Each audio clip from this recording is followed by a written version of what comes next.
હાય હાય ભાઈ ના કઈક પ્રોબ્લેમ છે એટલે ઘરે છે હુઈ જઈએ. ઊંઘ આવા જોરદાર અત્યારે તો રવિભાઈ હું એકલા જ છીએ. વર્કઆઉટ કરવું હશે તો પ્રોટીન તો લેવું જ પડશે ને.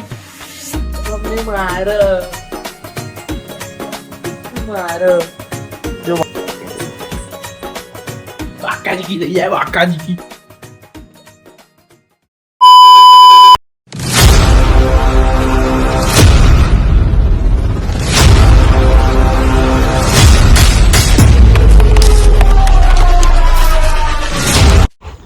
ગુડ મોર્નિંગ, જય શ્રી રામ મિત્રો.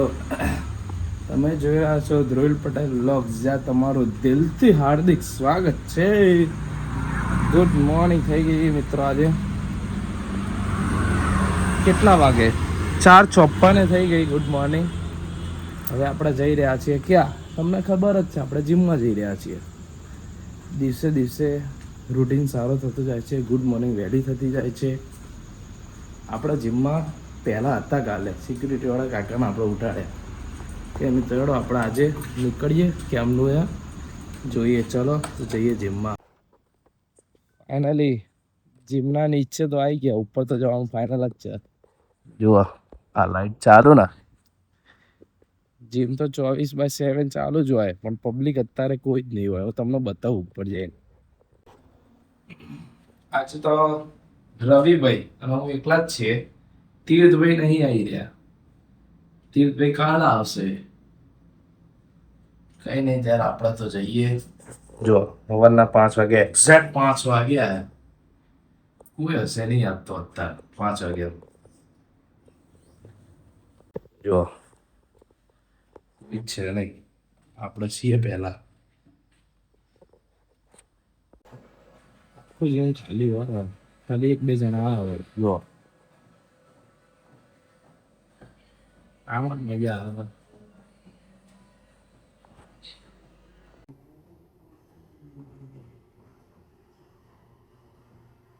જો હે 1-2 જ જણા હોય, તબ બહુ ના હોય.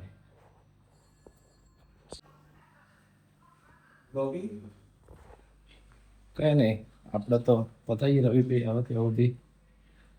હેડો. બધા કરતા આમાં જોરદાર કેમેસ બંધ થાય, બહુ મજા આવે. જો ખાલી 5 મિનિટ બાકી હવે.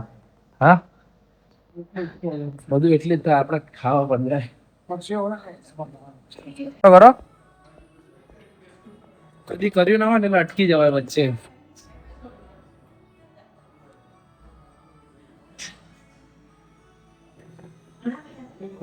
હાય હાય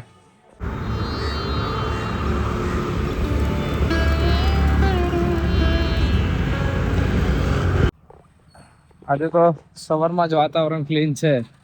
ચલો તો હવે વર્કઆઉટ થઈ ગયું, ઘરે જઈએ. નવું વર્કઆઉટ કરતા હોય ને જબરું દુઃખ લાલ થઈ જાય. હવે થેલો લઈને નહીં આવવું પડે. જીમમાંથી પ્રોપર બેગ આલી દીધી આજ તો. સો ફાઇનલી વર્કઆઉટ કરીને આવી ગયા ઘરે. થેલો વેલો લઈને જીમ મળે તો બેગ હવે ટ્રાન્સફર કરી દઈશું. કાલે એ બેગ દેખાશે. જુઓ ને ગરમીના કેવા થઈ ગયા. ઉપર જઈને મસ્ત ચકાચક નહીં લઈએ, ફ્રેશ થઈ જઈએ. પછી આગળનો શું પ્લાન છે એ જોઈએ. બ્લોગમાં બનાવી રહેજો. આપણું ડેલી રૂટીન તો ના ભૂલાય ને વાલા મિત્રો. જો નહીં ભાવતું પણ શું કરીએ. વર્કઆઉટ કરવું હશે તો પ્રોટીન તો લેવું જ પડશે ને. એ તો પહેલી વાર ખાઈએ આપણે.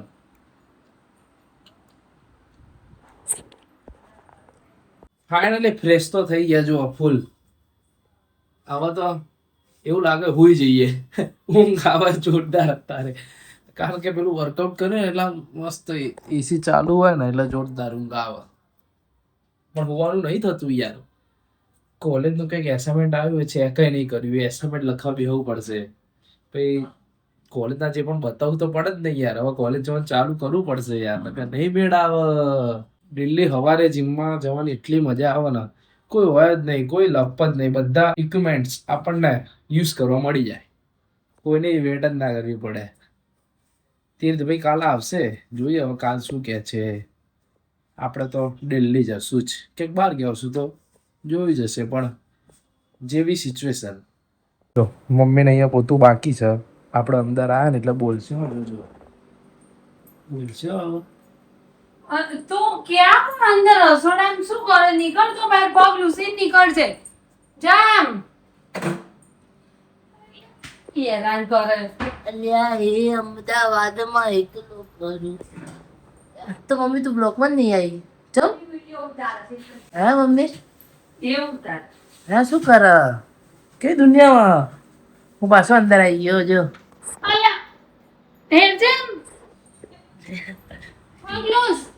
આપણે કહેતા હતા ને કે એસાઇનમેન્ટ લખશું ને નહીં ઊંઘીએ, એટલે એસાઇનમેન્ટ કાઢ્યું, એક ક્વેશ્ચન આન્સર લખીને ઊંઘી ગયો. સીધો 10:30 ઉઠ્યો, ખબર જ ના પડી. અને મમ્મી બહાર ગઈ હતી એટલે ઉઠાડે કોણ? ઊંઘી ગયો ડાયરેક્ટ. ખાવા ટાઈમે ઉઠ્યો, ખાઈ લીધું.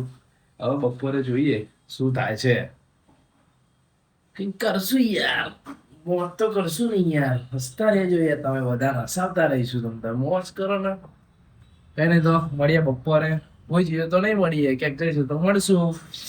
પાર્થભાઈ તો કોલેજ ગયા હશે, તીર્થભાઈના કંઈક પ્રોબ્લેમ છે એટલે ઘરે છે.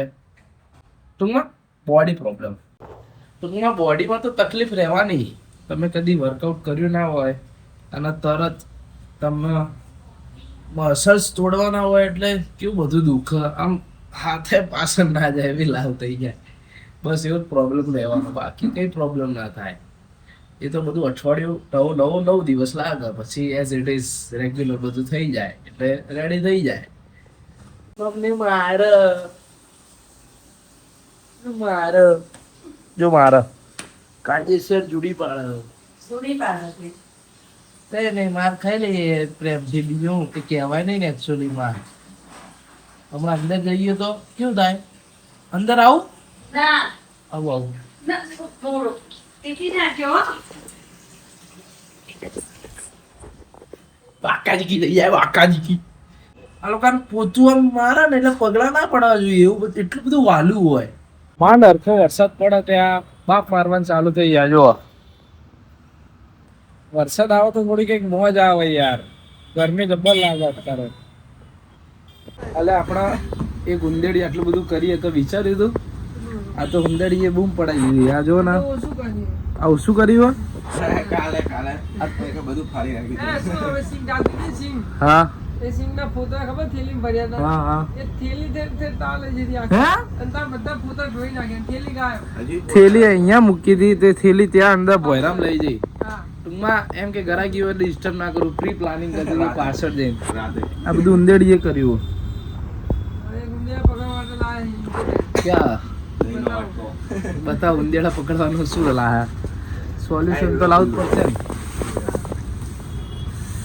જબ્બર જબ્બર. લાવવું તો પડે ને. અલે આ હે લે ઉંદેડા પકડવા આવું લાયા? બોલો ને દવા દે હા. સીધું અંદરનું આવા. અલે એ આ ઉંદેડા પકડવાનું નહીં લે. હું તો 2 મિનિટ તો શોખ થઈ ગયો. મેં કીધું લાવ બતાવું, આ ઉંદેડા પકડવાનું નહીં લે. શું પથારી ફેરવો? આ જુઓ, એ આ દવા એ સીધું અંદરનું બહાર. ઉંદેડું નહીં લે. તમે તો ઇજ્જત કાઢી દીધી બચારી, વેલ્યુ માણસની. આ જુઓ ને, આવું અંદર હતું એમ ને? બીજું ત્યાં બધે હતું. સ્પેશિયલ આવ્યો ઉંદેડાની દવા. ઉંદેડાનો જોવા આવ્યો પણ ઉંદેડું દેખાયું નહીં. આ ઉંદેડું આવી ગયું. વરસાદે તો કાયદેસર બૂમ પડાઈ દીધી હો. જો માર્કેટમાં આપણે ગયા હતા, મેઘરાજાએ બૂમ પડાઈ દીધી. એકદમ ચકાચક વાતાવરણ કરી નાખ્યું હો, પણ મસ્ત. આવું વાતાવરણ રહે તો મજા આવે યાર. વરસાદનું આપણી જોડે ફિક્સ જ છે. બહાર નીકળીએ ત્યારે જ વરસાદ આવે અને અત્યારે ઘરે આવી ગયા જુઓ ટીપુય વરસાદ નહીં, એકદમ ક્લીન વાતાવરણ કરી નાખ્યું છે ને. જો એકદમ રોડ તો જો એવા ક્લીન લાગે ફોરેન જેવા, પણ અમુક કચરા અમુક યાર બધા કચરા નાખે એટલે ના મેળાવા. માર્કેટમાં ગયા તો જોરદાર વરસાદ ચાલુ થયો. અડધો કલાક 10-15 મિનિટ તો એવો પડ્યો ને જાણે આમ બહારથી આમ અંદર આવે ને એટલામાં તો જો ત્યાં વાઇપરથી પાણી કાઢવા માંડ્યા. વરસાદ જ એટલો આવી ગયો તો ઘરે આવ્યા એટલે વરસાદ બંધ થઈ ગયો. સિસ્ટમમાં ભાઈ વરસાદથી કોલોબરેશન કર્યું લાગે રહેવાનું યાર શું કરીએ એકચ્યુઅલીમાં વરસાદ આવેલા બધું બને ને બેસન એન્ડ ઓલ બેસન આવે પછી મસાલો આવે એટલે શું બનતું હોય જો મરચા હોય બેસન હોય ગાય બેસન ભેંસ બેસન ના બનશે ટેરેસ ઉપર તો શું પવન છે વરસાદ પડ્યો એટલે વાતાવરણ ક્લિયર થઈ ગયું વરસાદ પડ્યો એટલે ટૂંકમાં ઠંડક થઈ ગઈ તો જોરદાર ઠંડક થઈ ગઈ અને આપણે થોડું વોક કરવા આવી ગયા આપણે જમી લીધું તો થોડું વોક કરી લઈએ પછી પાર્થ એવું કહી રહ્યો છે કે હું આવું ત્યારે મળું જોઈએ હવે પાર્થ આવે તો મળશું નકર ઓલમોસ્ટ 9 તો વાગી જ ગયા છે નકર સૂઈ જઈશું લાગે તો એવું જ છે કે સૂઈ જ જવું પડશે બીકોઝ 9 9:30 થઈ જાય પછી પાર્થ આવે એટલે 11 સવા 11 થઈ જાય પછી 11 સવા 11 12 વાગતા સૂઈ જઈએ એટલે સવારે 4:30 નું એલાર્મ મૂક્યો એટલે 4:30 ઉઠાતું જ નહીં પહેલા તો આંખ ખુલે એટલે એવું જ થાય કે કાલે જઈશું જીમમાં નહીં જવું એક વાર ઊભા થઈ ફ્રેશ થઈ જઈએ એટલે ભાઈ વાંધો નહીં પણ એવું ના થાય અને પ્રોપર ઊંઘ મળે એટલે જુએ ટ્રાય કરશું સૂઈ જ જઈશું બસ આ વ્લોગની ક્લિપ એન્ડ કરી અને પાછી ક્લિપ ચાલુ કરી પાર્થભાઈનો ફોન આવ્યો કે હું નહીં આવતો એમની થોડી તબિયત ખરાબ થઈ ગઈ છે તો કે હું સૂઈ જાઉં છું તો મેં કીધું નો પ્રોબ્લેમ યાર એમ બી 10 વાગી ગયા ફોન આવતા તો કંઈ નહીં આપણે બી સૂઈ જઈએ આ થોડું વોક કરી લઈએ પછી સૂઈ જ જઈશું આપણે બે ઊંઘ તો આપણને બી આવે જ છે 4:30 5 વાગ્યાના ઉઠ્યા હતા એટલે કંઈ નહીં તો મિત્રો આજ માટે બસ આટલું જ છે તો તમને અમારો વિડીયો ગમે હોય તો લાઈક કરજો શેર કરજો અમારી ચેનલને સબસ્ક્રાઇબ કરવાનું ના ભૂલતા બેલ નોટિફિકેશન ઓન કરી દેજો જેથી તમને મારા દરરોજ વિડીયોની નોટિફિકેશન મળતી રહે અને બૂમ પડાવતા રહીશું તો મળીએ મિત્રો નેક્સ્ટ વ્લોગમાં જય શ્રી રામ